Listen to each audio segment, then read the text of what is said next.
Bonjour monsieur, c'est la police. On va voir. On peut rentrer?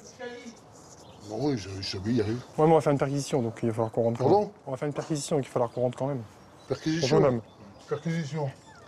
Le suspect est bien là. À 19 ans, il vit encore chez ses parents et ce matin, le réveil est un peu brutal. Bon, pour l'instant, tu es placé en garde à vue, 7h15, pour vol avec arme. Vol avec arme. Ouais. Où? On va effectuer une perquisition. Ouais, pas de soucis. Serre-toi. L'irruption des deux policiers ne semble pas impressionner le jeune homme. Yann et Mickaël passent la chambre au peigne fin dans l'espoir de trouver des preuves. Mais visiblement, cette fouille n'est pas du goût du suspect.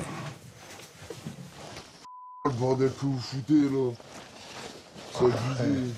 Ah ouais, en fait, vous foutez le bordel, mais vous rangez pas après. C'est ça. Vous me montez dans les tours. Et alors, vous cassez les des autres dès le matin et après vous. Arrêtez de casser les un petit peu. Le jeune homme s'énerve tout seul, mais Yann, lui, reste concentré. Bon, pour sa chambre, ça a l'air d'être bon. On va descendre? Ouais. Rien dans la chambre. Pourtant, Yann et Mickaël vont finir par découvrir un élément intéressant dans le panier de linge sale. Ça, on prend. Non, non, c'est ça, le truc or. Ce survêtement noir pourrait correspondre à celui que l'un des individus portait le soir du braquage. Une jolie trouvaille. Mais les enquêteurs, qui sont également à la recherche d'une longue écharpe blanche, ne vont pas la trouver ici. Trop petit, ça.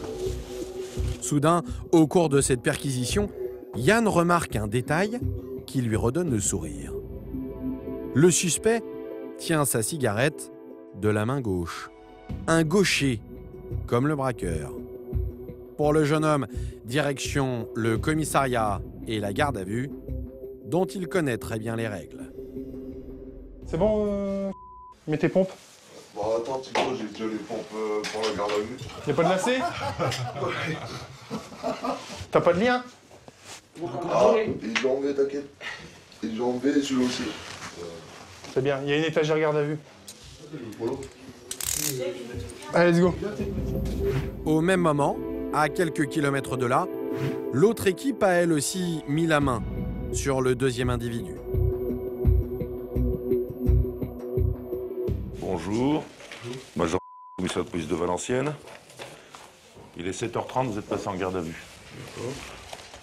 Pour un motif de vol à main armée, monsieur. Hein? Oui. C'est quoi le délit? Vous êtes soupçonné d'avoir commis ou tenté de commettre. Après avoir signifié ses droits au suspect, les policiers commencent la perquisition. T'es grand sur toi? Et ils vont avoir plus de chance que leurs collègues. Au fond d'un placard, ils découvrent une longue écharpe blanche.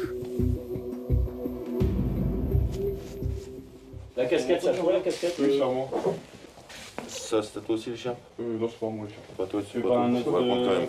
T'as pas un... Cette écharpe de plus de 2 mètres pourrait bien être celle que les policiers recherchent. Prends-le, on sait jamais. Ça se prend. Ah C'est bon? Allez, on y va. Résultat, 2 individus interpellés et 2 éléments qui pourraient bien les accabler. Un pantalon noir trouvé chez le premier suspect et une écharpe blanche chez le second. Pour Yann et son équipe, il faut faire vite.